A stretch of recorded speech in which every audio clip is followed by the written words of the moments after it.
حیوان اور انسان میں کیا فرق ہے؟ بیل ہے، کولو چلا رہا ہے، مشقت تو وہ بھی کر رہا ہے. بار برداری کا اونٹ ہے، بوجھ ڈھو رہا ہے ادھر سے ادھر تک، محنت تو وہ بھی کر رہا ہے. انسان محنت بھی کرتا ہے، مزید اس کو رنج اور غم جو سابقہ اس کو پیش آتا ہے. بیل کو پتہ بھی نہیں ہوگا میری کو اولاد بھی ہے، نسل بھی ہے، وہ کوئی بیمار ہے، کس حال میں ہے. گائے کو بھی اپنے بچے کی خبر ہوگی، وہ چھوٹا سا جب ہے دودھ پیتا ہے، اس کے بعد اسے کیا پتا وہ کہاں گیا کہاں نہیں ہے. انسان کو جو تکلیفیں جھیلنی پڑتی ہیں، جو غم جھیلنے پڑتے، وہ حیوان کے لیے نہیں ہے، یہ انسان کے لیے. اسی لیے کہا غالب نے کہ قید حیات و بند غم اصل میں دونوں ایک ہیں. موت سے پہلے آدمی غم سے نجات پائے کیوں؟ تو یہ مشقت اور غم دونوں کو شامل کر لیجئے. انسان کا معاملہ حیوان سے بدتر ہے اس وجہ سے. کبھی کسی بیل کو اونٹ کو وہ صدمہ نہیں ہوا ہوگا کہ بیٹا نے سینے تان کر کہا ابا جان آپ چھوڑیے، آپ کیا باتیں کرتے ہیں، آپ کیا دوسری باتیں کرتے ہیں. اب زمانے کا رنگ بدل گیا. وہ جو بوڑھے باپ کو جو اس وقت صدمہ پہنچتا ہے، یہی ہے وہ جس پر میں نے اپنی جوانی کھپائی ہے، جس میں میں نے اپنے آپ کو انویسٹ کیا ہے. آج یہ میرے سامنے کھڑا ہو کر کیا کہہ رہا ہے؟ اور یہ تو میں نے بڑی ہلکی مثال دی ہے. گالیاں دینے والے بھی ہیں، ماں باپ کو قتل کرنے والے بھی ہیں. مرتا نہیں ہے بڈھا، یہ مرے تو مجھے یہ ساری جائیداد ملے اور مجھے آزادی حاصل ہو. یہ غم جو ہے، یہ معاملہ اس سورہ مبارکہ میں آیا ہے. لقد خلقنا الانسان فی کبد، ہم نے انسان کو مشقت ہی بتائی. یہ اس کا مقدر ہے ہر انسان. قسمیں کیا کھائیں؟ لا اقسم بہذا البلد، مکہ شہر، اس لیے کہ وہاں معیشت بڑی مشکل تھی. بے آب و گیا وادی میں رہنا کوئی آسان کام تھا. ربنا انی اسکنت من ذریتی بواد غیر ذی زرع عند بیتک المحرم، بڑی مشقت والی زندگی. اور اے نبی انت حل بہذا البلد، آپ کو حلال ٹھہرا دیا گیا ہے اس شہر کے اندر. یہ دوسری مشقت ہے جو انسان جھیلتا ہے کسی مقصد کے لیے. محمد الرسول اللہ دعوت و تبلیغ دین کے لیے اللہ کی توحید کا پرچار کر رہے ہیں. کوئی کہتا پاگل ہے، مجنون ہے، دماغ خراب ہو گیا ان کا، شاید کسی جن کا سایہ ہو گیا ہے، کوئی بدروح آ گئی ہے، جھوٹ بول رہے ہیں. کسی سے ڈکٹیشن لے کر آتے ہیں، ہم پر دھونس جماتے ہیں کہ یہ اللہ کی وحی مجھ پر نازل ہوئی ہے. کیا بیت رہا ہے حضور کے قلب مبارک پر؟ انت حل بہذا البلد، یہ دوسری مشقت ہے. زندگی میں کوئی مقصد ہو آپ کا، تو آپ کو تو جو مشقت اب جھیلنی پڑے گی اس مقصد کے لیے. وہ مقصد کوئی سا ہو.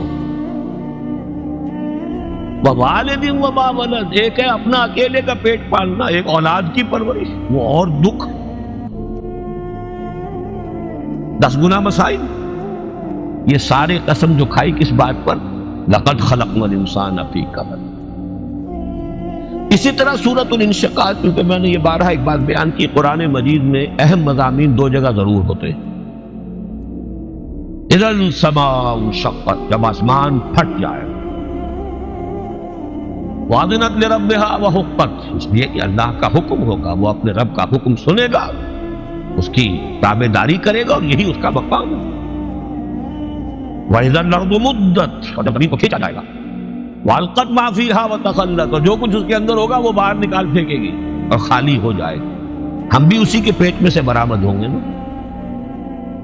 ایک مرتبہ ہماری ولادت ہوئی ہے ماؤں کے پیٹوں سے، دوسری ولادت ہونی ہے اس زمین کے پیٹ سے جب یہ قبریں ہمیں اگل دیں گی. وَأَذِنَتْ لِرَبِّهَا وَحُقَّتْ، یہ حکم ہوگا اسے اس کے پروردگار کا، اسے اپنے رب کے حکم کی پاک مانگنا ہے، یہی اس کا مقام. یا ایھا الانسان انک کادح الی ربک کدحا فملاقیہ، اے انسان تجھے مشقت پر مشقت جھیلتے ہوئے، محنت پر محنت کرتے ہوئے ہی آگے بڑھنا ہے، اور پھر اپنے رب کے حضور میں پیش ہونا ہے. یہ اور مصیبت ہے. کسی اونٹ اور کسی بیل سے محاسبہ نہیں ہے. وہاں کیا کر کے لائے؟ جو مشقت تھی اس دنیا کی تھی، جیل نہیں ختم ہوئے، اب کوئی حساب کتاب تو نہیں، یہ اگلی منزل ہے انسان کی۔ فملاقی، اپنے رب کے حضور میں حاضری بھی ہے، پھر جب سوال جواب بھی ہوگا۔ اسی لیے آخری پارے ہی کی پہلی صورت ختم ہوتی ہے نا، وَيَقُولُ الْكَافِرُ يَا لَيْتَنِي كُنتُ تُرَابًا، اس روز کہے گا کافر کاش میں مٹی ہوتا، انسان بنا ہی نہ ہوتا، جسے آج ہم بہت بڑا شرف سمجھ رہے ہیں، شرف انسانیت، کاش کہ میں مٹی، یہ انسان کی حیثیت مجھے دی ہی نہ جاتی کہ میں آج یہاں کھڑا ہوں جواب دے گی۔ اور حضرت ابوبکر اس زندگی میں کہا کرتے تھے کاش کہ میں گھاس کا ایک تنکا ہوتا جو سوکھ جاتی ہے، جلا دی جاتی ہے، اس سے کوئی حساب کتاب نہیں ہے، کاش کہ میں درختوں پر چہچہاتی ہوئی ایک چڑیا ہوتا جس سے کوئی حساب کتاب نہیں۔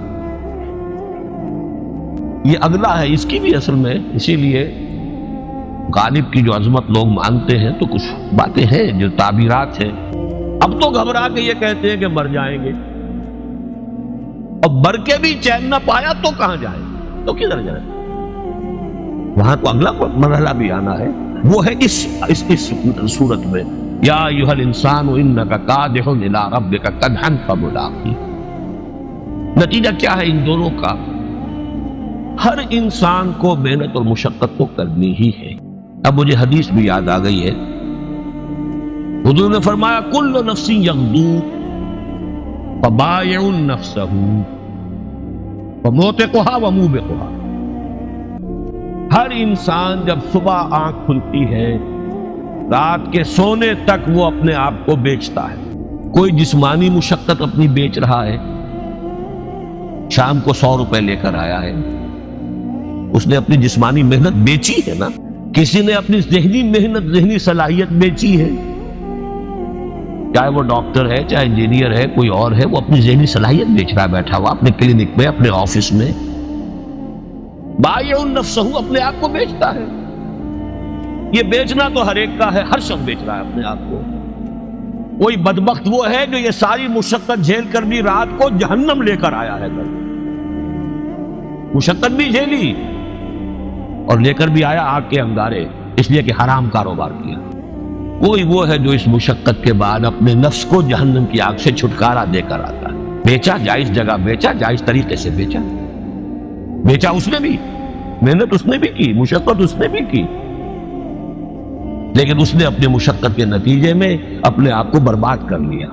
موتقھا و موبقھا، موبقھا ہلاک کر لینے والا ہے اس کا، اور موتقھا چھڑا لینے والا، گردن آزاد کر لینا جہنم سے آگ۔ بہرحال اس کا اصل جو ہے، یہ تو بات لمبی ہو گئی،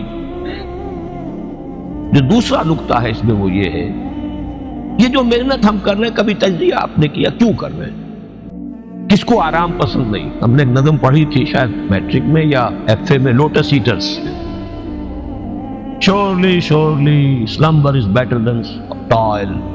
کون محنت کرنا چاہے گا؟ کیوں نہیں آرام کرنا چاہتا؟ کیوں صبح صبح نکل کے آپ خجل خار، جس کو پنجابی لہجے میں کہہ رہا ہوں، ہوتے ہیں سارا دن، پر گھر میں بیٹھے آرام کریں، بال بچوں میں وقت گزاریں، کبھی کسی کی ڈانٹ سنی، کسی افسر کی ڈانٹ سنی، کسی اپنے باس کی ڈانٹ سنی؟ کیوں؟ کوئی سبب ہے نا، کوئی چیز ہے، کوئی محرک ہے جو آپ کو آمادہ کرتا ہے۔ فزیولوجی میں ہم نے پڑھا تھا کہ انسان کی جو اصل نارمل سٹیٹ ہے وہ نیند کی ہے، وہ تو کوئی سٹیمولس ہوتا ہے تو وہ جاگتا ہے اور کام کرتا ہے، ورنہ ہو آرام سوئے۔ یہ کیوں مشقت جھیلتا ہے انسان؟ کیوں یہ اینٹ ڈھونے والا اینٹ ڈھو رہا ہے؟ کیا اسے پسند ہے یہ مشقت؟ کیوں کر رہا ہے؟ اس کا تجزیہ کیجئے۔ 6 محرکات عمل ہے انسان، یہ 3 جمع 3 2 حصے سے کر لیجئے۔ 3 محرکات وہ ہیں جس کا زوردار تقاضا ہمارے اندر سے نکلتا ہے، کسی کو کہنے کی ضرورت نہیں ہے۔